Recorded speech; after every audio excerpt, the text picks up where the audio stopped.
കഴിഞ്ഞാൽ അവർക്ക് ആ റിലേഷൻഷിപ്പ് എന്തും കൊടുത്ത് അയാൾ ഡിപ്പെൻഡന്റ് ആയിരിക്കും. അപ്പൊ അയാളെ ലൈഫിൽ നിന്ന് പോവാതിരിക്കാൻ മാക്സിമം അവർ ട്രൈ ചെയ്യും. ഇവനില്ലാതെ ഞങ്ങൾക്ക് ജീവിക്കാൻ പറ്റില്ല. ജീവിക്കാൻ പറ്റില്ല. എന്ത് സാക്രിഫൈസ് ചെയ്തിട്ടും അവർക്ക് വേണ്ടിയിട്ട് എന്തും ചെയ്തു കൊടുക്കും. അപ്പോഴാണ് ഈ ടോക്സിക് റിലേഷൻഷിപ്പ് ഉണ്ടാവുന്നത്. ടോക്സിക് ആയിട്ട് റിലേഷൻഷിപ്പ് ആണെങ്കിലും ഇപ്പൊ എന്റെ അടുത്ത് ടോക്സിക് ആണെങ്കിൽ എന്റെ കാര്യങ്ങളൊക്കെ ചെയ്തു തന്നില്ലേ, എന്നെ സപ്പോർട്ട് ചെയ്തല്ലോ, എന്നെ കൊന്നില്ലല്ലോ, അങ്ങനെ വന്നിട്ട് കൂടെ നിൽക്കുക. ആക്ച്വലി നമ്മൾ സൈക്കാട്രി അസുഖങ്ങൾ എപ്പോഴും പറയുമ്പോൾ ജെനറ്റിക്കും ഉണ്ട്, എൻവയറമെന്റലും ഉണ്ട്. ആക്ച്വലി ജെനറ്റിക്കലി ഒരാൾക്ക് കുറച്ച് പ്രീഡിസ്പോസ് ആണ് എന്നുണ്ടെങ്കിൽ, അതായത് ഫാമിലിയിൽ ആർക്കെങ്കിലും ഉണ്ടെങ്കിൽ, ഡിസ്റ്റന്റ് ആയിട്ട് മീൻസ് ഫാമിലിയിൽ സെക്കൻഡ് ജനറേഷൻ, തേർഡ് ജനറേഷൻ, അങ്ങനെ ഏതെങ്കിലും ജനറേഷൻ ഉണ്ടെങ്കിലും, പിന്നെ എൻവയറമെന്റൽ, അതായത് അവരൊരു സ്ട്രെസ് എൻവയറമെന്റിൽ വരുവാണെങ്കിൽ അത് ചിലപ്പോൾ മാനിഫെസ്റ്റ് ചെയ്യാൻ തുടങ്ങും. സങ്കടം എന്ന് പറയുന്നത് ഒരു അവസ്ഥ മാത്രമാണ്, വിഷമം. പക്ഷെ ഒന്ന് വിഷമിച്ചു എന്ന് വെച്ചിട്ട് ആൾക്കാർ അയ്യോടാ ഞാൻ ഡിപ്രസ്ഡാണ്. പക്ഷെ അത് ഡിപ്രഷൻ ആകുന്നില്ല, അത് ഇറ്റ് ഇസ് ജസ്റ്റ് സാഡ്നെസ്. ഫ്രണ്ട്സുമായിട്ട് പുറത്ത് പോകുമ്പോൾ നമുക്കത് ഇഷ്ടമായിരുന്നു, പേപ്പർ വായിക്കാൻ ഇഷ്ടമായിരുന്നു, ഫോണിൽ സംസാരിക്കാൻ ഇഷ്ടമായിരുന്നു, മൊബൈലിൽ കളിക്കാൻ ഇഷ്ടമായിരുന്നു, ഗെയിം കളിക്കാൻ ഇഷ്ടമായിരുന്നു. അതിലോട്ടൊക്കെയുള്ള താല്പര്യം കുറഞ്ഞു. അതാണ് അൻഹിഡോണിയ. പിന്നീടുള്ള സിംറ്റംസ് എന്ന് പറയുന്നത് കോൺസെൻട്രേഷൻ ഇല്ലായ്മ, നമുക്ക് മരിക്കണം എന്നുള്ള സൂയിസൈഡൽ ടെൻഡൻസീസ് വരിക. ഇതൊക്കെയാണ് ഡിപ്രഷൻ്റെ ഏറ്റവും കോമൺ സിംറ്റംസ്. ഫ്രണ്ട്സിൻ്റെ അടുത്ത് നിന്നൊക്കെ ആൾ ഉൾവലിയുന്നു, ലഹരി വസ്തുക്കളൊക്കെ ഉപയോഗിക്കാനുള്ള ടെൻഡൻസി കൂടുതൽ കാണിക്കുന്നു, സെൽഫ് ഹാം. ഇപ്പൊ നമ്മൾ അറിയാം, ഇപ്പൊ കൈയും കാലും ഒക്കെ മുറിച്ചിട്ട് വരുന്ന എത്രയോ കുട്ടികളുണ്ട് ഇപ്പൊ.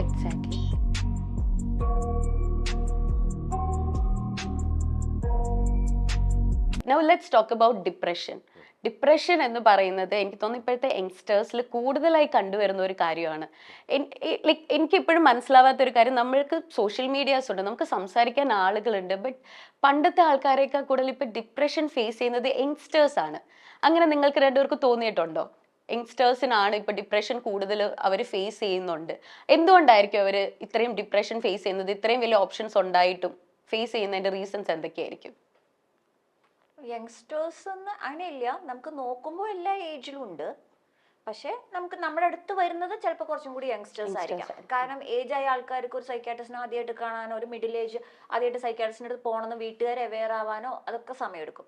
അതുകൊണ്ട് യങ്സ്റ്റേഴ്സ് പോപ്പുലേഷൻ കുറച്ചും കൂടി ഇപ്പോൾ കോളേജ് അവെയർനെസ് അങ്ങനത്തെ കാര്യങ്ങൾ കൊണ്ട് കുറച്ചും കൂടി നമ്മുടെ അടുത്ത് വരുന്നുണ്ട്. പിന്നെ യങ്സ്റ്റേഴ്സിന് എന്തുകൊണ്ട് കൂടുതൽ എന്ന് വെച്ച് കഴിഞ്ഞാൽ, അതിന് ആക്ച്വലി നമ്മൾ സൈക്കാട്രി അസുഖങ്ങൾ എപ്പോഴും പറയുമ്പോൾ ജെനറ്റിക്കും ഉണ്ട്, എൻവയറമെന്റലും ഉണ്ട്. ആക്ച്വലി ജെനറ്റിക്കലി ഒരാൾക്ക് കുറച്ച് പ്രീഡിസ്പോസ് ആണ് എന്നുണ്ടെങ്കിൽ, അതായത് ഫാമിലിയിൽ ആർക്കെങ്കിലും ഉണ്ടെങ്കിൽ, ഡിസ്റ്റന്റ് ആയിട്ട് മീൻസ് ഫാമിലിയിൽ സെക്കൻഡ് ജനറേഷൻ, തേർഡ് ജനറേഷൻ, അങ്ങനെ ഏതെങ്കിലും ജനറേഷൻ ഉണ്ടെങ്കിലും, പിന്നെ എൻവയറമെന്റൽ, അതായത് അവരൊരു സ്ട്രെസ് എൻവയറമെന്റിൽ വരുവാണെങ്കിൽ അത് ചിലപ്പോൾ മാനിഫെസ്റ്റ് ചെയ്യാൻ തുടങ്ങാം. പിന്നെ യങ്സ്റ്റേഴ്സിൽ തന്നെ സബ്സ്റ്റൻസ് യൂസസ് ഉണ്ട്, അതുമെല്ലാം ഇതിനെ പ്രീഡിസ്പോസ് ചെയ്യാം. കാരണം ഓൾറെഡി കുറച്ച് ജെനറ്റിക്കലി പ്രശ്നമുള്ള ആളായിരിക്കാം, അയാൾ കുറച്ച് സാധാരണ ബാക്കിയുള്ളവർ യൂസ് ചെയ്യുന്ന പോലെ തന്നെ യൂസ് ചെയ്യുകയാണെങ്കിൽ അവർക്കും കൂടുതൽ ഡിപ്രഷൻ, ആൻസൈറ്റി അങ്ങനത്തെ കാര്യങ്ങൾ വരാനുള്ള ചാൻസസ് കൂടുതലാണ്. നമ്മൾ എങ്ങനെ എക്സാക്ട് ഈ ഡിപ്രഷനെ ഒന്ന് ഡിഫൈൻ ചെയ്യുക? ബിക്കോസ് ഇപ്പോൾ ഒരാളൊന്ന് വിഷമിച്ചിട്ട് അവൻ ഡിപ്രഷൻ അടിച്ചിരിക്കുക, അങ്ങനെ പറയുന്ന ഒരു ഇതുണ്ട്. നമ്മൾ എങ്ങനെയാണ് ശരിക്കും നമ്മൾ ഡിപ്രഷനിലൂടെയാണ് കടന്നു പോകുന്നത്, നമ്മൾ എങ്ങനെ മനസ്സിലാക്കുക? ഡിപ്രഷൻ എന്ന് പറയണമെങ്കിൽ അതൊരു അവസ്ഥയല്ല, അതൊരു രോഗമാണ്. ഈ സങ്കടം എന്ന് പറയുന്നത് ഒരു അവസ്ഥ മാത്രമാണ്, വിഷമം. പക്ഷെ ഒന്ന് വിഷമിച്ചു എന്ന് വെച്ചിട്ട് ആൾക്കാർ അയ്യോടാ ഞാൻ ഡിപ്രസ്ഡാണ്. പക്ഷെ അത് ഡിപ്രഷൻ ആകുന്നില്ല, അത് ഇറ്റ് ഇസ് ജസ്റ്റ് സാഡ്നെസ്. ഇപ്പം ഡിപ്രഷൻ എന്ന് പറയണമെങ്കിൽ നമുക്ക് കുറച്ച് സെറ്റ് ഓഫ് ക്രൈറ്റീരിയ ഉണ്ട്. ആ ക്രൈറ്റീരിയ, ഇത്ര നമ്പർ ഓഫ് ക്രൈറ്റീരിയ സാറ്റിസ്ഫൈഡ് ആകുമ്പോഴാണ് ഡിപ്രഷൻ എന്ന് നമ്മൾ പറയുന്നത്. അതും ഒരു ദിവസം ആ ക്രൈറ്റീരിയ ലാസ്റ്റ് ചെയ്തുകൊണ്ടും ഡിപ്രഷൻ ആകുന്നില്ല. മിനിമം ഒരു 2 ആഴ്ചയെങ്കിലും ആ സിംറ്റംസ് വേണം. ഞാൻ ആ മെയിൻ സിംറ്റംസ് ഞാൻ പറയാം. ഏറ്റവും ഇമ്പോർട്ടൻ്റ് ആയിട്ടുള്ള 2 സിംറ്റംസ് എന്ന് പറയുന്നത്, ഒന്ന് സാഡ്നെസ് ഓഫ് മൂഡ്, അതായത് സങ്കടം. അപ്പോൾ ആ സങ്കടാവസ്ഥ 2 ആഴ്ചയെങ്കിലും നീണ്ടു നിൽക്കണം. 2 അൻഹിഡോണിയ. അൻഹിഡോണിയ എന്ന് വെച്ച് കഴിഞ്ഞാൽ loss of pleasure in previously pleasurable activities. ഇതിന് മുമ്പ് നമുക്ക് ഇഷ്ടമുണ്ടായിരുന്ന കാര്യങ്ങൾ, ഇപ്പോൾ ഫ്രണ്ട്സുമായിട്ട് പുറത്ത് പോകുമ്പോൾ നമുക്കത് ഇഷ്ടമായിരുന്നു, പേപ്പർ വായിക്കാൻ ഇഷ്ടമായിരുന്നു, ഫോണിൽ സംസാരിക്കാൻ ഇഷ്ടമായിരുന്നു, മൊബൈലിൽ കളിക്കാൻ ഇഷ്ടമായിരുന്നു, ഗെയിം കളിക്കാൻ ഇഷ്ടമായിരുന്നു, അതിലോട്ടൊക്കെയുള്ള താല്പര്യം കുറഞ്ഞു. അതാണ് അൻഹിഡോണിയ. ഇത് രണ്ടുമാണ് ഡിപ്രഷൻ്റെ കോർ സിംറ്റംസ് എന്ന് പറയുന്നത്. മൂന്നാമത്തത് ഈസി ഫറ്റീഗബിലിറ്റി. അത് ചെറിയൊരു വർക്ക് ചെയ്താൽ തന്നെ, എന്തെങ്കിലും ഫിസിക്കൽ ആക്ടിവിറ്റി ചെയ്താൽ തന്നെ പെട്ടെന്ന് നമുക്ക് ക്ഷീണിക്കുന്നതായിട്ട്, എക്സോഷൻ പോലെ നമുക്ക് തോന്നും. അതാണ് തേർഡ് ക്രൈറ്റീരിയ. 4ാമത്തെ ക്രൈറ്റീരിയ എന്ന് പറയുന്നത് ideas of helplessness, hopelessness, worthlessness. Helplessness എന്ന് വെച്ചാൽ എനിക്കൊന്നും ചെയ്യാൻ പറ്റില്ല, അയ്യോ. ഹോപ്പ്ലെസ്നെസ് എന്ന് വെച്ചാൽ ഭാവിയിൽ എൻ്റെ ലൈഫിൽ നല്ലതൊന്നും ഇനി സംഭവിക്കില്ല. വർത്ത്ലെസ്നെസ് എന്ന് വെച്ചാൽ എൻ്റെ ലൈഫിൽ ഇനി എന്നെ കൊണ്ടൊന്നിനും കാര്യമില്ല, എന്നെ കൊണ്ടൊന്നിനും കൊള്ളില്ല, അങ്ങനത്തെ സിംറ്റംസ്. പിന്നീടുള്ള ക്രൈറ്റീരിയ എന്ന് പറയുന്നത് ഉറക്കം കൂടുതലാകാം, ചില ആൾക്കാർക്ക് ഉറക്കം കുറയാം, ചില ആൾക്കാർക്ക് വിശപ്പ് കൂടാം, ചില ആൾക്കാർക്ക് വിശപ്പ് കുറയാം. യൂഷ്വലി ഡിപ്രഷനിൽ കോമൺലി നമ്മൾ കാണുന്നത് ഉറക്കക്കുറവും വിശപ്പില്ലായ്മയുമാണ്. സാധാരണ ഉറങ്ങുമ്പോൾ സാധാരണ എഴുന്നേൽക്കുന്നതിനെക്കാട്ടി 2-3 മണിക്കൂർ നേരത്തെ എഴുന്നേൽക്കുമ്പോഴാണ് ഉറക്കക്കുറവെന്ന ഡിപ്രഷൻ നമ്മൾ കാണുന്നത്. പക്ഷേ ഉറക്കം കൂടുമ്പോഴും വിശപ്പ് കൂടുമ്പോഴും അത് എറ്റിപ്പിക്കൽ ഫീച്ചേഴ്സ് ആണ്. അതിന് എറ്റിപ്പിക്കൽ ഡിപ്രഷൻ എന്ന് പറയും. പിന്നീടുള്ള സിംറ്റംസ് എന്ന് പറയുന്നത് കോൺസെൻട്രേഷൻ ഇല്ലായ്മ, നമുക്ക് മരിക്കണം എന്നുള്ള സൂയിസൈഡൽ ടെൻഡൻസീസ് വരിക. ഇതൊക്കെയാണ് ഡിപ്രഷൻ്റെ ഏറ്റവും കോമൺ സിംറ്റംസ്. പിന്നെ പല പ്രായത്തിലും, അതായത് പല ഏജിലും പല ഡിഫറെൻറ്റ് സിംറ്റംസ് ആയിരിക്കും. എല്ലാ ഏജിലും ഈ സിംറ്റംസ് ആയിരിക്കില്ല. ഡിപ്രഷൻ കുട്ടികളിൽ തൊട്ട് നല്ല പ്രായമായിട്ടുള്ള ആൾക്കാർ കാണാം. കുട്ടികളുടെ ഡിപ്രഷൻ വരുമ്പോൾ എന്ന് പറയുമ്പോൾ അവരുടെ സ്വഭാവത്തിൽ പെട്ടെന്ന് വ്യത്യാസം വരിക. അവർക്കറിയില്ല അച്ഛ അമ്മ ടീച്ചറെ എനിക്ക് സങ്കടമാണ്, എനിക്ക് ഡിപ്രഷനാണെന്ന് അവർ ഒരിക്കലും പറയില്ല. അപ്പോൾ അവരുടെ സ്വഭാവത്തിൽ ഉണ്ടാകുന്ന വ്യത്യാസങ്ങൾ അനുസരിച്ചിട്ടാണ് നമ്മൾ ചികിത്സിക്കുന്നത്, കണ്ടുപിടിക്കുന്നത് എന്താണ്, എങ്ങനെയാണ് ഡിപ്രഷൻ ആണോ അല്ലേ എന്നുള്ളത്. അതായത് നല്ലപോലെ പഠിച്ചുകൊണ്ടിരുന്ന കുട്ടി പെട്ടെന്ന് പഠിത്തത്തിൽ മോശമാകുന്നു, നല്ല ശാന്ത സ്വഭാവമായിട്ടുള്ള കുട്ടി പെട്ടെന്ന് വയലൻ്റ് ആവുന്നു, ദേഷ്യപ്പെടുന്നു, ഫ്രണ്ട്സിൻ്റെ അടുത്ത് നിന്നൊക്കെ ആൾ ഉൾവലിയുന്നു, ലഹരി വസ്തുക്കളൊക്കെ ഉപയോഗിക്കാനുള്ള ടെൻഡൻസി കൂടുതൽ കാണിക്കുന്നു, സെൽഫാം. ഇപ്പം നമ്മൾ അറിയാം, ഇപ്പോൾ കൈയും കാലും ഒക്കെ മുറിച്ചിട്ട് വരുന്ന എത്രയോ കുട്ടികളുണ്ട് ഇപ്പോൾ. അപ്പം അങ്ങനെ ചെയ്യുന്ന കുട്ടികൾ. അപ്പോൾ ഇതൊക്കെയാണ്. പിന്നെ ഡ്രസ്സിങ്ങിലൊന്നും ശ്രദ്ധ കൊടുക്കുന്നില്ല. ഇതൊക്കെയാണ് കുട്ടികളിൽ നമ്മൾ കാണുന്ന ഡിപ്രഷൻ്റെ. അതെ, അവർക്ക് കൂടുതലും കാണാറുണ്ട്. കാരണം എപ്പോഴും കിടക്കണം എന്നുള്ളൊരു ചിന്തയായിരിക്കും, ഉൾവലിഞ്ഞ് അങ്ങനെ വരും. അപ്പോൾ അതാണ് കുട്ടികളിൽ കാണുന്നത്. ഞാൻ പറഞ്ഞ മറ്റേ സിംറ്റംസ് എല്ലാം ക്ലാസിക്കൽ അഡോളസെന്റ് ആൻഡ് യങ് അഡൾട്ട്സിൽ കാണുന്ന ഡിപ്രഷൻ്റെ ലക്ഷണം. അതായത് 20 to 50 years വരെ ആ ക്ലാസിക്കൽ സിംറ്റംസ് ആണ്. പക്ഷെ അറ്റ് ദ സെയിം ടൈം വലിയ പ്രായത്തിൽ, അതായത് നല്ല എൽഡർലി ആൾക്കാരിൽ ഡിപ്രഷൻ്റെ ലക്ഷണം ഇതല്ല. അവരും പറയില്ല ഡോക്ടർ എനിക്ക് സങ്കടമാണെന്ന് പറയില്ല. അവർ കൂടുതലും സംശയങ്ങൾ പോലെ പറയും. അതായത് നമ്മൾക്ക് ഇപ്പം അവർക്ക് പറയും, ഇപ്പം എൻ്റെ ശരീരത്തിൽ കൂടെ എന്തൊക്കെ എഴിഞ്ഞു പോകുന്നു, എന്തോ പ്രാണികളൊക്കെ ചെവിയിൽ നിന്നും കണ്ണിൽ നിന്നൊക്കെ വരുന്നു, അങ്ങനത്തെ സംശയങ്ങൾ കൊണ്ടുണ്ട്. അപ്പോൾ ആദ്യം അവർ ഡെർമറ്റോളജിസ്റ്റിൻ്റെ അടുത്തായിരിക്കും പോകുന്നത്. പക്ഷേ ഡെർമറ്റോളജിസ്റ്റ് നോക്കുമ്പോൾ അങ്ങനെ പ്രാണികളൊന്നുമില്ല, വേറെ ബൈസ്റ്റാൻഡർ നോക്കുമ്പോൾ അങ്ങനത്തെ ഒന്നുമില്ല. പക്ഷേ അങ്ങനത്തെ സിംറ്റംസ് ഉണ്ടാവാം. പിന്നെ ഈ ആത്മഹത്യാ പ്രവണത കൂടുതലും ഈ എൽഡർലിയിൽ ഉണ്ടാകാം. പിന്നെ പല സൊമാറ്റിക് സിംറ്റംസ്, അതായത് അവിടെ വേദന ഇവിടെ വേദന, എന്തൊക്കെ ഡോക്ടർമാരെ കണ്ടാലും എന്തൊക്കെ ടെസ്റ്റ് ചെയ്താലും അതെല്ലാം നെഗറ്റീവാണ്, അതെല്ലാം നോർമലാണ്. അപ്പം കാരണങ്ങൾ കണ്ടുപിടിക്കാൻ പറ്റാത്ത ഫിസിക്കൽ സിംറ്റംസ്, അതാണ് എൽഡർലി ആൾക്കാരിൽ ഉണ്ടാകുന്ന കൂടുതൽ ഡിപ്രഷൻ ലക്ഷണം. പ്ലസ് ഈ ടെമ്പററി ആയിട്ടുള്ള മറവി, അതായത് സ്യൂഡോ ഡിമെൻഷ്യ എന്ന് നമ്മൾ പറയും. ഡിമെൻഷ്യ അല്ല, സ്യൂഡോ ഡിമെൻഷ്യ. അപ്പം അങ്ങനെ വരുമ്പോൾ അത് എൽഡർലി ഡിപ്രഷൻ്റെ ലക്ഷണങ്ങളാണ്. അപ്പം ഡിപ്രഷൻ വരുന്ന ആളുകളുടെ പ്രായം അനുസരിച്ചിട്ടാണ് സിംറ്റംസ് ഉണ്ടാകുന്നത്. അപ്പോൾ വെറുതെ സങ്കടം എന്ന് പറയുന്നത് കൊണ്ട് മാത്രം അത് ഡിപ്രഷൻ ആകുന്നില്ല. Set of symptoms lasting for at least 2 weeks. അങ്ങനെ വരുമ്പോഴാണ് നമ്മൾ ഡിപ്രഷൻ എന്ന് പറയുന്നത്. ഡിപ്രഷൻ വന്നാലും അതിന് തീവ്രതകളും ഉണ്ട്. ഇപ്പോൾ മൈൽഡ്, മോഡറേറ്റ്, സിവിയർ. ഇപ്പോൾ മൈൽഡ് ഡിപ്രഷനൊക്കെ നമുക്ക് തെറാപ്പി ഉണ്ട്, സൈക്കോതെറാപ്പി കൊണ്ടൊക്കെ ചികിത്സിക്കാൻ പറ്റുന്നതാണ്. എല്ലാത്തിനും മെഡിസിൻസിൻ്റെ ആവശ്യമില്ല. ബട്ട് മോഡറേറ്റും സിവിയറിലും എന്തായാലും മെഡിസിൻസ് പ്ലസ് തെറാപ്പി, അതായത് സൈക്കോതെറാപ്പിയിലൂടെയാണ് ഏറ്റവും ഒരു നല്ലൊരു റിസൾട്ട് കിട്ടുക നമുക്ക്. അതെ, ബട്ട് ആദ്യം നമ്മളത് തിരിച്ചറിയണം, അതാണ് ഇമ്പോർട്ടൻറ്റ്. ഇപ്പോൾ thank you so much doctor, because എൽഡേഴ്സിൻ്റെ കാര്യം കൂടി അതിൽ ഇൻക്ലൂഡ് ചെയ്തുകൊണ്ട് ഞാനിപ്പോൾ ഒരു എക്സാമ്പിൾ ആയിട്ട് പറയാം. എൻ്റെ mummy, my grand father passed away recently. അപ്പം അവർ അറ്റാച്ച്ഡ് ആയിരുന്നു. ഓഫ് കോഴ്സ് എൻ്റെ മമ്മിയുടെ അപ്പയായിട്ട് വളരെ അറ്റാച്ച്ഡ് ആയിരുന്നു. അപ്പം അപ്പച്ചൻ മരിക്കാറായ ഒരു ടൈമിൽ ഞങ്ങൾ തൃശ്ശൂർ പോയിക്കൊണ്ടിരിക്കുകയായിരുന്നു. അപ്പോൾ മമ്മിയായിരുന്നു ഡ്രൈവ് ചെയ്തത്. മമ്മി ഡ്രൈവ് ചെയ്തുകൊണ്ടിരിക്കാൻ നേരത്ത് ഞങ്ങൾ അപ്പച്ചൻ്റെ കാര്യങ്ങൾ സംസാരിച്ചുകൊണ്ടിരിക്കുകയായിരുന്നു. ലൈക്ക് അപ്പച്ചൻ, മമ്മി തന്നെ സംസാരിച്ചുകൊണ്ടിരിക്കുന്നു, അപ്പച്ചൻ സ്ട്രഗിൾ ചെയ്ത കാര്യങ്ങൾ, അപ്പച്ചൻ്റെ ലൈഫിലെ കാര്യങ്ങൾ ഇങ്ങനെ നമ്മൾ സംസാരിച്ചുകൊണ്ടിരിക്കുകയാണ്. അത് കുറച്ച് ഡാർക്ക് സ്റ്റോറീസ് ആണ്. സോ അത് സംസാരിച്ചുകൊണ്ടിരിക്കുന്നതിൻ്റെ ഇടയിൽ ബ്ലോക്ക് വന്നു. തൃശ്ശൂർ പോയിക്കൊണ്ടിരിക്കാൻ നേരത്ത് ബ്ലോക്ക് വന്ന് നമ്മൾ നിർത്തിയിട്ടേക്കാണ്, കാറ് നിർത്തിയിട്ട് നമ്മൾ സംസാരിക്കുകയാണ്. പെട്ടെന്ന് ബ്ലോക്ക് കഴിഞ്ഞിട്ട് മമ്മിക്ക് കാറ് മൂവ് ചെയ്യാൻ പറ്റുന്നില്ല. മമ്മി ഭയങ്കരമായിട്ട് പാനിക്കായിട്ട് ഞങ്ങളോട് പറയാണ്, കാർ ബാക്കിലേക്ക് പോവുക, സ്റ്റോപ്പ് ചെയ്യുന്നു. ആക്ച്വലി ബാക്കിലേക്ക് പോകുന്നില്ല, കാർ അവിടെ തന്നെ നിർത്തിയേക്കാണ്. ഞങ്ങൾ ശരിക്കും പാനിക്കായി, ബിക്കോസ് ഫസ്റ്റ് ടൈമാണ് ഞാനത് കാണുന്നത്. മമ്മി ശരിക്കും പാനിക്കായി. എന്നിട്ടും മമ്മി സ്റ്റോപ്പ് ചെയ്തില്ല. മമ്മി പറയും അത് ബാക്കിലേക്ക് പോവാന്ന് പറഞ്ഞിട്ട് മമ്മി ടെൻസ്ഡായി. അത്രയും ബ്ലോക്കാണ് അവിടെ, നമുക്കൊന്നും എക്സ്പ്ലെയിൻ ചെയ്യാൻ പറ്റില്ല ആൾക്കാരോട്. എനിക്ക് തോന്നുന്നു ഇങ്ങനത്തെ സിറ്റുവേഷൻസ് എനിക്ക് ഉറപ്പാണ് മമ്മിക്ക് മാത്രമല്ല വന്നിട്ടുണ്ടാവുക, പലർക്കും വന്നിട്ടുണ്ടാവും. എന്തുകൊണ്ടായിരിക്കും അങ്ങനെ വരുന്നത്? അത് കൂടുതൽ ഒരു ആങ്സൈറ്റി റിലേറ്റഡ് ഇഷ്യൂ ആണ്. മോർ ദാൻ ഡിപ്രഷൻ അല്ല നമ്മൾ കാണുന്നത്. ഒരു ആങ്സൈറ്റി ഇഷ്യൂസ് ആണ്. ആങ്സൈറ്റി എന്ന് പറയുമ്പോൾ ആക്ച്വലി നമ്മൾ പറയുമ്പോൾ എന്തോ ഒരു ഫിയർ ഓഫ് ഇംപെൻഡിങ് ഡൂം എന്നാണ് പറയുക. എന്തോ പേടി വരാൻ പോകുന്നുണ്ട്. പ്രത്യേകിച്ച് ചിലപ്പോൾ ചിലവർക്ക് റീസൺ വേണമെന്നില്ല, ചിലവർക്ക് ചെറിയൊരു റീസൺ ഉണ്ടെങ്കിലും ഇങ്ങനത്തെ സിംറ്റംസ് വരാം. ഇതിലിപ്പോൾ നമുക്ക് പാനിക് അറ്റാക്ക് എന്ന് പറയും. അതായത് പെട്ടെന്ന് ഒരാൾക്ക് എന്തോ ഒരു അകാരണമായ ഭയം വരുന്നു, അതിൻ്റെ കൂടെ തന്നെ അവർക്ക് സൊമാറ്റിക് കംപ്ലയിൻസ്, അതായത് നെഞ്ചെടുപ്പ് കൂടുന്നു, ശ്വാസം എടുക്കാൻ ബുദ്ധിമുട്ട് വരുന്നു, വേർക്കുന്നു, അതെല്ലാം കുറച്ച് സമയത്തേക്ക് ഉണ്ടാവും. അത് പെട്ടെന്ന് ഈ തോട്ട്സ് വരുന്ന സമയത്തായിരിക്കും അവർക്ക് അങ്ങനത്തെ പ്രശ്നം വരുന്നത്. അതൊരു ടൈപ്പ് ഓഫ് ആൻസൈറ്റി തന്നെയാണ്. ഓക്കെ, അത് ആൻസൈറ്റിയാണ്. അതിൽ നമുക്ക് ക്യൂർ ചെയ്യാൻ അല്ലെങ്കിൽ നമുക്ക് പേടിക്കാനൊന്നുമില്ല. ബട്ട് നമുക്ക് അങ്ങനെയാണോ, നമുക്കത് പ്രിഡിക്റ്റ് ചെയ്യാൻ പറ്റില്ല ഇതെപ്പോൾ വരുന്നത്? എല്ലാവരും അത് കൂടുതൽ സഫർ ചെയ്യുന്ന വരുന്ന ആളായിരിക്കും. കാരണം ഒരു പ്രാവശ്യം ഒരു പാനിക് അറ്റാക്ക് വന്ന ആൾക്ക് പിന്നെയുള്ള പേടി എനിക്ക് ഇനി അങ്ങനെ വരുമോ എന്നുള്ളതാണ്. അതാണ് എക്സാക്ട്ലി. ഏറ്റവും കൂടുതൽ പേടി അവർക്ക്. അത് കഴിഞ്ഞിട്ടും ഇങ്ങനെ വന്നിട്ടുണ്ട്. അപ്പൊ അതുകൊണ്ടാണ് ഞാൻ ചോദിച്ചത്. അപ്പൊ നമ്മൾക്ക് എനിക്ക് തോന്നുന്നു നമ്മളുടെ മൈൻഡിന് നമുക്ക് ചിലപ്പോൾ കൺട്രോൾ ചെയ്യാൻ പറ്റാത്ത ഒരു സിറ്റുവേഷൻ വരുമ്പോഴായിരിക്കും അങ്ങനെ. ആ ഒരു സിറ്റുവേഷനിൽ നമുക്ക് എന്താ ചെയ്യാൻ പറ്റുക? ഇങ്ങനെ ഒരു ആൻസൈറ്റി ഇഷ്യൂ വന്നിട്ട് ആ ഒരു സിറ്റുവേഷനിൽ നമുക്ക് എന്താ ചെയ്യാം? എനിക്ക് തോന്നുന്നു ഞങ്ങൾ കൂടെ ഉണ്ടായിരുന്നവരും മമ്മീനെ ഇറ്റ്സ് ഓക്കെ, കുഴപ്പമില്ല, പയ്യെ പോയാൽ മതി അങ്ങനെ പറഞ്ഞപ്പോൾ മമ്മി തന്നെ ഓക്കെ ആയി. അങ്ങനെ ചെയ്യാതെ ചിലപ്പോൾ കൂടെയുള്ള ആൾ ഇത് എന്തുവായി കാണിക്കുന്ന പോകാൻ പറഞ്ഞാൽ ചിലപ്പോൾ അത് നമുക്ക് കൂടെയല്ലേ ഉള്ളൂ. അങ്ങനെയാണോ ശരിക്കും? അത് കൂടെയുള്ളൂ. ഇതിനകത്ത് ഈ ആങ്സൈറ്റി എന്ന് പറയുന്നത് എല്ലാവർക്കും ഉള്ള ഒരു ഇമോഷൻ പോലത്തെ ഒരു സംഗതിയാണ്. ആങ്സൈറ്റി വല്ലാണ്ട് കൂടിയാലും പ്രശ്നമാണ്, ഒട്ടും ഇല്ലെങ്കിലും പ്രശ്നമാണ്. അപ്പൊ ഈ ആങ്സൈറ്റി എന്ന് പറയുന്നത് എല്ലാവർക്കും ഉള്ള ഒരു ഇമോഷനാണ്. ഇപ്പൊ ആങ്സൈറ്റി നമ്മൾ നോക്കുകയാണെങ്കിൽ 0 to 10 സ്കെയിൽ എടുക്കുകയാണെന്ന് വെച്ചോളൂ. 10 out of 10 ആണ് ഏറ്റവും കൂടുതൽ ആങ്സൈറ്റി. 0 out of 10 എന്ന് വെച്ചാൽ ആങ്സൈറ്റി ഇല്ല. ഇപ്പൊ നാളെ എനിക്കൊരു എക്സാം ഉണ്ട്, ഞാൻ എല്ലാം പഠിച്ചു, ഞാൻ നല്ല ബ്രില്യൻ്റ് ആണ് അക്കാഡമിക്സിൽ, എല്ലാം പഠിച്ചു കഴിഞ്ഞു. സോ നാളെ രാവിലെ എഴുന്നേൽക്കുമ്പോൾ എൻ്റെ ആങ്സൈറ്റി 10 10 വെച്ചോ, പല ഫാക്ടേഴ്സ് കൊണ്ടായിരിക്കാം. എന്ത് സംഭവിക്കും? എനിക്ക് നമ്മള് ഫ്രീസ് ആയി പോകും. നമുക്ക് എന്താ ചെയ്യേണ്ടതെന്ന്. അതെ, അത് അത്രയും വലിയ ആങ്സൈറ്റി വരുമ്പോൾ നമ്മൾ ഓവർവെൽംഡ് ആയി പോകും. നമ്മളൊരു ഫ്രീസ് ആവുന്ന പോലത്തെ ഒരു നോർമൽ റെസ്പോൺസ് ആണ്. ഇപ്പൊ നമുക്ക് ഇപ്പൊ അടുത്ത സെക്കൻഡ് സിറ്റുവേഷൻ, നാളെ രാവിലെ എഴുന്നേൽക്കുമ്പോഴത്തേക്ക് എൻ്റെ ആങ്സൈറ്റി 0 out of 10 ആണ്, ഒട്ടും ആങ്സൈറ്റി ഇല്ല. എന്ത് സംഭവിക്കും? നമ്മളൊന്നും ചെയ്യില്ല, നമ്മൾ പോവില്ല. എക്സാം വരും, ആ സീരിയസ്നെസ് ഇല്ലാതായി. അപ്പൊ നമ്മൾ ഒപ്റ്റിമം ലെവൽ ഓഫ് ഒരു പെർഫോമൻസ് കാണിക്കണമെങ്കിൽ നമുക്ക് ആ ആങ്സൈറ്റി ഒരു 6 to 8 ആ റേഞ്ചിൽ നിൽക്കണം.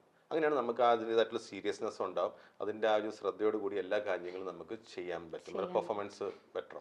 അപ്പോൾ അത് ഒപ്റ്റിമം ലെവൽ ഓഫ് ആങ്സൈറ്റിയാണ് വേണ്ടത്. ഈ ആങ്സൈറ്റി ഡിസോർഡേഴ്സിൽ ഈ ഡോക്ടർ ചിഞ്ചു പറഞ്ഞതുപോലെ ഈ ആങ്സൈറ്റി ഡിസോർഡേഴ്സിൽ ഏറ്റവും പാനിക് അറ്റാക്കാണ് ഏറ്റവും സിവിയർ ഫോം ഓഫ് ആങ്സൈറ്റി.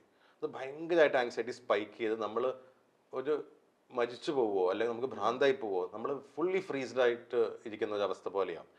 ഒരു പ്രാവശ്യം അത് അനുഭവിച്ചു കഴിഞ്ഞാൽ അത് വീണ്ടും വരുമോ എന്നുള്ള പേടി കാരണം നമ്മൾ പുറത്തിറങ്ങാതെ പോലും ആവാറുണ്ട്.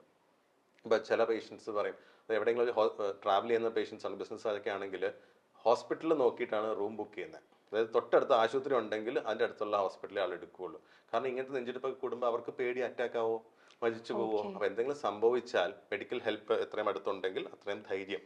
കാരണം ഈ ഒരു ആൻറ്റിസിപ്പേറ്ററി ആങ്സൈറ്റി എന്ന് പറയും അതിന്. അപ്പോൾ ആ ഒരു ബുദ്ധിമുട്ടുള്ളത് കൊണ്ട് ആൾക്കാർ ഈ ആങ്സൈറ്റി ഭയങ്കര ഓവർവെൽംഡ് ആയിട്ട് അവർക്കുണ്ടാവും. അപ്പോൾ ഈ പാനിക് അറ്റാക്കാണ് ഏറ്റവും സിവിയർ. പിന്നെ വേറെ കുറേ ടൈപ്സ് ഓഫ് ആങ്സൈറ്റി ഡിസോർഡേഴ്സ് ഉണ്ട്. ഇപ്പോൾ generalised anxiety disorder, social anxiety, phobias, അങ്ങനത്തെ കുറെ സിംറ്റംസ് ഉള്ളതുണ്ട്. മെഡിറ്റേഷൻ ഒക്കെ ചെയ്താൽ ചിലപ്പോൾ നമുക്ക് കുറച്ചൊക്കെ നമ്മളെ തന്നെ കൺട്രോൾ ചെയ്യാൻ പറ്റുമായിരിക്കുമോ? മെഡിറ്റേഷൻ നമുക്ക് ആഡ് ചെയ്യാം, പക്ഷെ അതൊരു പാർട്ട് ഓഫ് ട്രീറ്റ്മെന്റ് അല്ല. കാരണം വിത്ത് മെഡിസിൻസ് ആൻഡ് സൈക്കോതെറാപ്പി കൊണ്ട് കുറെ വർക്ക് ചെയ്യും. ഐ മീൻ മൈൽഡ് ലെവലൊക്കെ ആണെങ്കിൽ അവർ കുറച്ച് ടെക്നിക്സ് ഒക്കെ ഉണ്ട്, എങ്ങനെയാണ് ബോഡി റിലാക്സ് ചെയ്യുന്നത്, എങ്ങനെയാണ് ഇങ്ങനെ ആങ്സൈറ്റി വരുമ്പോൾ, അങ്ങനത്തെ കുറച്ച് ടെക്നിക്സ് കൊണ്ടൊക്കെ അത് വർക്ക് ചെയ്യും. പിന്നെ അവർ സൈക്കോതെറാപ്പി എന്ന് പറയുന്ന ഒരു കാറ്റഗറിയിൽ വെച്ചിട്ടും കുറെ കൂടി വർക്ക് ചെയ്യും വിത്ത് മെഡിസിൻസ്. ഈ സൈക്കോതെറാപ്പി എന്ന് പറയുന്നത് വെറുതെ സംസാരിക്കുന്നതല്ല. ഇപ്പൊ ആൾക്കാർ മനസ്സിലാക്കേണ്ടത് എന്ന് വെച്ചാൽ കൗൺസിലിംഗ് അല്ല psychotherapy. Counselling is a layman term. Psychotherapy എന്ന് പറയുന്നത് ഒരു ശാസ്ത്രീയമായിട്ടുള്ള സംസാര രീതിയാണ്. ടോക്ക് തെറാപ്പി എന്ന് നമ്മൾ പറയും. അതിന് സ്ട്രക്ചേർഡ് ആയിട്ടുള്ള ഒരു ഫോർമാറ്റ് ഉണ്ട്, അതിന് എവിഡൻസ് ഉണ്ട്, അതിനെപ്പറ്റി സ്റ്റഡീസ് ചെയ്തിട്ടുള്ളതാണ്. ഈവൻ സം കണ്ടീഷൻസിൽ ഈ ചില psychotherapies are found to be as equivalent as medicines. ഇപ്പൊ ഈ ശാസ്ത്രീയമായിട്ടുള്ള ചില സൈക്കോതെറാപ്പീസിന്റെ പേരുകൾ ഏറ്റവും കോമൺ ആയിട്ട് യൂസ് ചെയ്യുന്ന എല്ലാ അസുഖങ്ങൾക്കും യൂസ് ചെയ്യാൻ പറ്റുന്നതാണ് cognitive behaviour therapy or CBT. അതാണ് എല്ലാ മാനസിക പ്രശ്നങ്ങൾക്കും ഉപയോഗിക്കാം. എല്ലാ അസുഖത്തിനും ഒരേ രീതിയല്ല, ഓരോ അസുഖത്തിനും അതിൻ്റെതായിട്ടുള്ള സ്ട്രക്ചറും അതിൻ്റെതായിട്ടുള്ള ഫോർമാറ്റും ഉണ്ട്. CBT is very very very effective and clinically proven. പിന്നെയുള്ളത് DBT എന്ന് പറയുന്നത്, ഡയലക്റ്റിക്കൽ ബിഹേവിയർ തെറാപ്പി. അത് ചില personality disorder, specially borderline personality disorder, narcissistic personality ഡിസോർഡറിൽ ഒരു പരിധി വരെ അതിലൊക്കെ യൂസ് ചെയ്യാൻ പറ്റുന്നതാണ്. പിന്നെ ഈ ചില PTSD, അത് പോസ്റ്റ് ട്രോമാറ്റിക് സ്ട്രെസ് ഡിസോർഡറിൽ ഉള്ള EMDR, അങ്ങനെ ഐ മൂവ്മെന്റ് ഡീസെൻസിറ്റൈസേഷൻ അങ്ങനത്തെ കുറച്ച് ടെക്നിക്സ് ഉണ്ട്. അപ്പം അങ്ങനത്തെ കുറേ സൈക്കോതെറാപ്പി ടെക്നിക്സ് ഉണ്ട്. ഈ റിലാക്സേഷൻ മെത്തേഡ്സും കുറേ ഹെൽപ്ഫുൾ ആണ്. അതിനെ ബേസ് ചെയ്തിട്ടുള്ള CBT ഉണ്ട്, മൈൻഡ്ഫുൾനെസ് ബേസ്ഡ് CBT. ഈ മൈൻഡ്ഫുൾനെസ് എന്ന് പറയുന്നത് it's A type of relaxation along with meditation plus നമ്മുടെ തോട്ട് പ്രോസസ്സിങ്. അതാണ് മൈൻഡ്ഫുൾനെസ് ബേസ്ഡ് CBT. പിന്നെ മസിൽ റിലാക്സേഷൻ എക്സസൈസസ്. ഇപ്പോൾ ബിൽട്ട ചോദിച്ചതുപോലെ അങ്ങനത്തെ പാനിക് സിറ്റുവേഷനിൽ എന്ത് ചെയ്യാൻ പറ്റും? ആ പാനിക് സിറ്റുവേഷനിൽ ആ പേഷ്യൻ്റ് ഓവർവെൽഡ് അല്ലെങ്കിൽ സ്വയം ചിന്തിച്ച് കറക്റ്റ് ചെയ്യാൻ പറ്റുന്ന അവസ്ഥയിലാണെങ്കിൽ അവർക്ക് അത് പ്രാക്ടീസ് ചെയ്യാൻ പറ്റും. അതിൽ ഏറ്റവും കോമൺ ആയിട്ടുള്ളതാണ് ഡീപ്പ് ബ്രീതിങ്. നല്ല ഡീപ്പായിട്ടൊരു അങ്ങനെ 5 പ്രാവശ്യം ചെയ്താൽ തന്നെ ഇപ്പൊ ബിൽഡ് ചെയ്ത് നോക്കിയാൽ അതിന്റെ എഫക്ട് അറിയാൻ പറ്റും. അങ്ങനെ ചെയ്ത് കഴിയുമ്പോൾ തന്നെ ഒരു റിലാക്സേഷൻ വരും. ഓക്കെ. അതാണ് ഏറ്റവും എളുപ്പത്തിൽ ചെയ്യാൻ പറ്റുന്നത്. 2 റിലാക്സേഷൻ എക്സസൈസ് ആണ് ഈ Jacobson progressive muscle relaxation, or JPMR. യൂട്യൂബിൽ കുറെ വീഡിയോസ് ഉണ്ട് അതിനെപ്പറ്റി. ഓക്കെ. അത് നമ്മുടെ ബോഡിയിൽ ഓരോ muscles from head to toe contract ചെയ്യുക, റിലാക്സ് ചെയ്യുക, കൺട്രാക്ട് ചെയ്യുക, റിലാക്സ് ചെയ്യുക, കൺട്രാക്ട് ചെയ്യുക, റിലാക്സ് ചെയ്യുക, അങ്ങനെ ചെയ്യുന്ന പ്രൊസീജിയറാണ്. കാരണം നമ്മുടെ ബോഡിയുടെ നോർമൽ റെസ്പോൺസ് എന്ന് പറഞ്ഞു കഴിഞ്ഞാൽ ആങ്സൈറ്റി വരുമ്പോൾ മസിൽസ് ഒക്കെ കൺട്രാക്ട് ആവും. അപ്പോഴാണ് നമുക്ക് ഡിസ്കംഫർട്ട് മനസ്സിലാവുന്നത്. തോട്ട്സ് മാത്രമല്ല, ആ ഫിസിക്കൽ ഡിസ്കംഫർട്ട് വരുമ്പോഴാണ് ആളുകൾ പാനിക് ആവുന്നത്. അപ്പോൾ ആ ആങ്സൈറ്റിയുടെ ആ തോട്ടും ആ മസിൽ കൺട്രാക്ഷനും ആ പ്രോസസ്സിനെ സ്പ്ലിറ്റ് ചെയ്യാൻ വേണ്ടിയിട്ടാണ് ഈ JPMR ഹെൽപ്പ് ചെയ്യുന്നത്. ഇപ്പൊ യോഗ ചെയ്യുമ്പോഴത്തേക്ക് നമുക്ക് ഹാർട്ട് ബീറ്റ് കുറയ്ക്കാൻ പറ്റും, ബ്രീതിങ് കുറയ്ക്കാൻ പറ്റും എന്നൊക്കെ പറയുമല്ലോ, നമുക്ക് തന്നെ ബോഡിനെ റെഗുലേറ്റ് ചെയ്യാൻ പറ്റും. അതുപോലെ തന്നെയാണ് JPMRും വർക്ക് ചെയ്യുന്നത്. അപ്പൊ ആങ്സൈറ്റി വരുമ്പോൾ നമുക്ക് തോട്ട്സ് മാത്രമായിട്ട് ഇത് ചെയ്യാൻ പറ്റും, ആ ഫിസിക്കൽ ഡിസ്കംഫർട്ട്സ് മാറ്റാം. അപ്പൊ കുറച്ചുകൂടെ കംഫർട്ടബിൾ ആയിരിക്കും പേഷ്യന്റ്. ഓക്കെ, മനസ്സിലായി. Thank you so much for explaining that. പലർക്കും അറിയില്ലാത്തൊരു കാര്യമായിരുന്നു അത്. സോ നെക്സ്റ്റ് വൺ, നമ്മൾ ഏറെ ഇഷ്ടപ്പെടുന്ന ആൾക്ക് വേണ്ടി മുന്നും പിന്നും നോക്കാതെ ഉള്ളതെല്ലാം എടുത്തു കൊടുക്കും, എന്തും സഹിക്കും, എന്നിട്ടെല്ലാം കുളമാക്കുമ്പോൾ നിരാശരാകും. ഇറ്റ് മീൻസ് നമ്മൾ ഇഷ്ടപ്പെടുന്ന ആൾക്ക് വേണ്ടി നമ്മൾ എന്തും ചെയ്യും, എന്തും കൊടുക്കും, പക്ഷെ എല്ലാം കഴിയുമ്പോൾ നമ്മൾ തന്നെയാണ് ആക്ച്വലി തെറ്റ് ചെയ്യുന്നത്. ബട്ട് നമ്മൾ ഇഷ്ടമുള്ളതൊക്കെ കൊടുക്കുമ്പോൾ ലാസ്റ്റ് അവർക്ക് വേണ്ടെന്ന് വെച്ചാൽ അവർ പോകും, ബട്ട് നമ്മളായിരിക്കും നിരാശരാകുന്നത്. എന്താണ് അതിനെപ്പറ്റി പറയാനുള്ളത്? കൂടുതൽ ഒരു ഡിപ്പെൻഡന്റ് ടൈപ്പിലാണ് കാണുന്നത്. എന്ന് വെച്ച് കഴിഞ്ഞാൽ അവർക്ക് ആ റിലേഷൻഷിപ്പ് എന്തും കൊടുത്ത് അയാൾ ഡിപ്പെൻഡന്റ് ആയിരിക്കും. അപ്പൊ അയാൾ ലൈഫിൽ നിന്ന് പോവാതിരിക്കാൻ മാക്സിമം അവർ ട്രൈ ചെയ്യും ആ റിലേഷൻഷിപ്പ് കീപ്പ് ചെയ്യാൻ വേണ്ടിട്ട്. അവർ ചിന്തിക്കുന്നത് ഇവരില്ലാതെ ഞങ്ങൾക്ക് ജീവിക്കാൻ പറ്റില്ല. എന്ത് സാക്രിഫൈസ് ചെയ്തിട്ടും അവർക്ക് വേണ്ടിയിട്ട് എന്തും ചെയ്തു കൊടുക്കും. അപ്പോഴാണ് ഈ ടോക്സിക് റിലേഷൻഷിപ്പ് ഉണ്ടാവുന്നത്. എനിക്ക് എൻ്റെ ഒരു പെർസ്പെക്റ്റീവില് മറ്റൊരാള് നമ്മളെ വേണ്ടെന്ന് വെക്കുകയാണെങ്കിൽ let him or let Har go. അല്ലാതെ നമ്മൾ അവരെ പിടിച്ചു നിർത്തിയിട്ട് നമ്മളുടെ പേഴ്സണാലിറ്റീനെ അത് ബാധിക്കണം, നമ്മളുടെ ലൈഫിനെ അത് ബാധിക്കുകയാണ്. എനിക്കിപ്പോഴും മനസ്സിലാവാത്ത ഒരു കാര്യമാണ്. ഇപ്പോഴും ഈ ടോക്സിക് റിലേഷൻഷിപ്സ് കൂടാനുള്ള റീസണും അത് തന്നെയാണ്. പക്ഷെ അത് ബോർഡർ ലൈനിലും ചിലപ്പോൾ കാണാം. നമ്മളിങ്ങനെ അവർക്ക് ആ ഒരു പെട്ടെന്ന് ആ ഒരു റിലേഷൻഷിപ്പ് പോകുമ്പോൾ ഇത് അക്സെപ്റ്റ് ചെയ്യാൻ പറ്റാതെ അവര് ഇമോഷണലി പിന്നെ കൈമുറിക്കലാവാം, ബ്ലാക്ക് മെയിലിംഗ് ആവാം, അങ്ങനത്തെ രീതിയിലോട്ടും പോവാം ബോർഡർ ലൈൻകാരാകുമ്പോൾ. പിന്നെ ഇത് കുറെ കൊല്ലങ്ങളായിട്ടുള്ള വർഷങ്ങളോളം നീണ്ടു നിന്ന ഒരു റിലേഷൻഷിപ്പ് ആവാം. അതൊക്കെ ടോക്സിക് റിലേഷൻഷിപ്പ്. ബട്ട് ഇത്രയും നാളും നമ്മുടെ കൂടെ നിന്നതല്ലേ, ഇനി ഇവരില്ലെങ്കിൽ ഞാൻ എന്ത് ചെയ്യും, എന്റെ ലൈഫ് തീർന്നു. മേ ബി ഇവരില്ലാതെ ഇരിക്കുമ്പോഴായിരിക്കും അവരുടെ ലൈഫ് കൂടുതൽ കളർഫുൾ ആവുക. ബട്ട് ആളുകൾ അത് മനസ്സിലാക്കുന്നില്ല. ഇതിനകത്ത് വേറെ സംഗതിയുണ്ട്, സ്റ്റോക്ക്ഹോം സിൻഡ്രോം എന്ന് പറയും. അതായത് പണ്ട് കാലത്ത് ഒരു സ്ഥലത്ത് സ്റ്റോക്ക്ഹോമിലുണ്ടായ ഒരു ഹൈജാക്കിങ് ഒരു ഇതാണ്. ഇപ്പൊ കുറച്ച് ആൾക്കാരെ കിഡ്നാപ്പ് ചെയ്തു, ഒരാള് അവരൊക്കെ ബന്ദിയാക്കി വെച്ചു. പക്ഷെ കുറെ കാലങ്ങൾക്ക് ശേഷം ആ ബന്ദിയാക്കിയ ആളുണ്ടല്ലോ, ആ ആൾക്കാർക്ക് ആ മറ്റേ പെർപെട്രേറ്ററിന്റെ അഗൻസ്റ്റ് സ്നേഹം, ആരാധന തുടങ്ങി. പക്ഷെ കൊല്ലാൻ വേണ്ടി വെച്ച ആളാ, എന്നെ ബന്ദിയാക്കി വെച്ച ആളാ, പക്ഷെ അയാളോട് സ്നേഹവും ഇതും റെസ്പെക്ട് ഒക്കെ കൂടി. കാരണം എന്താണ്?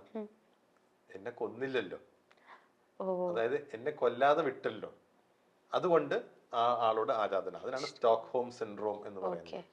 അതുപോലത്തെ കണ്ടീഷനാണ് ഇത്. ഇപ്പൊ ഈ റിലേഷൻഷിപ്പിൽ ടോക്സിക് ആയിട്ടുള്ള റിലേഷൻഷിപ്പ് ആണെങ്കിലും ഇപ്പൊ എന്റെ അടുത്ത് ടോക്സിക് ആണെങ്കിലും എന്റെ കാര്യങ്ങളൊക്കെ ചെയ്തു തന്നില്ലേ, എന്നെ സപ്പോർട്ട് ചെയ്തല്ലോ, എന്നെ കൊന്നില്ലല്ലോ, അങ്ങനെ വന്നിട്ട് ഇത് കൂടെ നിൽക്കുക. സ്റ്റോക്ക്ഹോം സിൻഡ്രോമിന്റെ ഒരു രീതി ആവാം.